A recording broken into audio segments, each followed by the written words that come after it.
Hello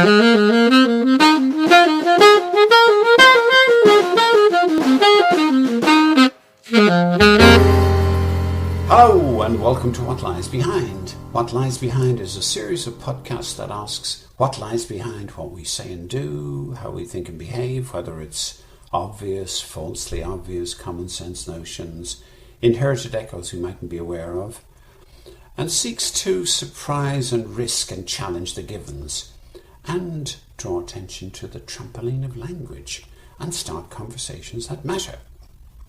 I'm Donal Carroll from Critical Difference, and What Lies Behind will consist of a main item but also feature some smaller ones. And our first one, which will be a regular one, is Word of the Week. So our Word of the Week this week is SheEO. SheEO, nice piece of gender inclusion. Heard it at a play at the Bush Theatre in London recently where women were vampires and ferocious, which was fine, but turned out to be a rather clever sales patter to get them to buy more stuff than they could sell and ultimately fail and get in debt. But SheEO, what do you think of that? Could that be used? What's your word? What words do you notice? Now, another item we'll feature regularly is Leader of the Week, and our Leader of the Week this week is Bahia Amawi. Bahia Amawi is a US citizen of Palestinian-American background, working as a school speech pathologist in Austin, Texas. She lost her contract because she refused to sign an agreement promising not to boycott Israel. She took this to a federal judge who ruled in her favour, and she now has her contract restored. She hopes other people will stand up for their beliefs. This should alert us to the rising amount of interference by one state in another, which tries to keep itself hidden, because this is happening apparently in quite a few American states. Now, another heading we'll feature is Noticing. What did you notice? How alert are you? What do you observe? I noticed something last week, which is around getting your excuses in first. At the start of a presentation, an older man said, "I have amnesia and deja vu at the same time, so I may have forgotten this sometime before." Created a laugh and an easier introductory pathway for him. Okay, so what do you notice? So our main feature this week is the race for race. What is it? Where did it come from? What does it mean? What's its purpose? But first we need to ask a few questions. Why does racism, do you think, still exist, given that it's so obviously wrong? There must be some powerful pressures. Ignorance? Those who benefit from it greater than those who suffer from it? Insufficient opposition? By racism here we mean prejudice and oppressive behaviour towards people of colour, in particular black people, prejudice and power in a structured way. Now, one other brief intro question is, what does it mean to be an anti-racist now? What do you think?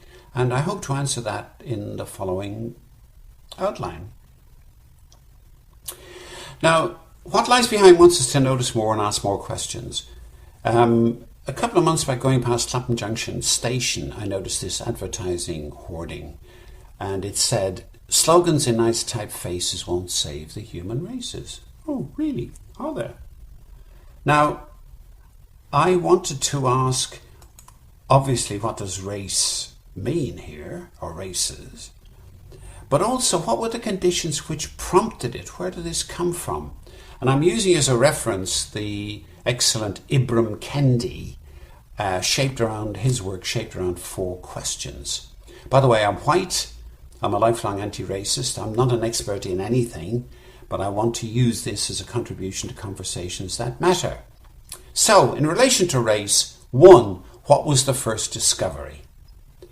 In 1440, Portugal was the first global power to create transatlantic slave trading. Prince Henry the Navigator, brother of the king, sponsored many voyages to West Africa. Initially, they enslaved anyone.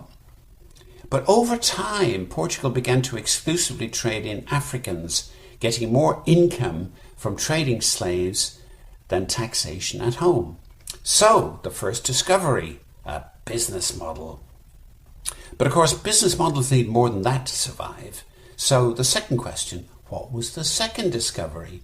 In 1453, the first European book on Africa by the biographer of Prince Henry, The Conquest of Guinea, mentions the first slave auction in 1444. And the slaves were fair, mulatto, black, many different skin colours, languages and ethnicity. But despite their differences, the biographer blended them all into a single group worthy of enslavement. So this categorising of all Africans were then given negative qualities: beasts, no understanding of good, living in sloth, who were lost, who needed saving. So the second discovery, ideas to justify the first, the business model. We need to be aware that a military power can enable massive power, in this case people theft, but also the language power to write their own rules. One, not trading but saving, and two, grouping all Africans as uncivilized and inferior. A race in all but name, and more importantly, the building blocks of race for others to complete and use today. So, what was the third discovery? The more confidently you lie, the more natural it sounds. In 1606, a French diplomat first defined race as descent, whether man, horse, dog, is from a good or a bad race. And in 1735, one we probably are all aware of, Carroll made his first classification of humankind, colour-coding the races as white, yellow, red and black, with a top and a bottom. So race isn't neutral, but a new power to categorise and judge, elevate or downgrade, include or exclude. A hierarchy to benefit the category creators. The purpose from the start, to establish a racial hierarchy. The taxonomy, a blueprint followed today. So Prince Henry was the first race maker, the crust that holds the race's pie. Now, given that race science is having is currently re-emerging in, if it never went away, in America and in the UK, our fourth heading is an attempt to deal with this. So how to refute what sounds like science with actual science. In 2000, then President Bill Clinton announced the Genome Milestone for Humanity. Work by geneticists worldwide decoding the Book of Life found that humans were 99.9% the same. But this fundamental scientific basis for equality is still not adequately shared. The idea of hierarchy, conscious or unconscious, still influences and needs rejecting. So, what lies behind would ask, where does that leave us? According to Kendi, the root problem of racism from Prince Henry to Trump is this cause-effect. A racist power creates racist policies out of raw self-interest. These policies require everyday racist ideas to maintain them. However, we do need to be aware that there is no scientific, genetic or biological evidence for different races. It's a political construct, a mirage to justify hierarchy and racism. So in summary, if there's only one human race, be aware that the concept of races maintains inequalities based on its false assumptions. A racialized society where one group, whites, is given a superior status. So back to our original questions. What is it to be an anti-racist now? Ibram Kendi says to be an anti-racist is a radical choice in the face of this history requiring a radical reorientation of our consciousness. We would say, be aware, notice and oppose its inequalities. So what lies behind encourages us to ask more about what lies behind everyday language and its purpose and power. As for the original question, why has racism lasted so long? Let's amend this to when will it end? It's not a mystery when more, many more, oppose it.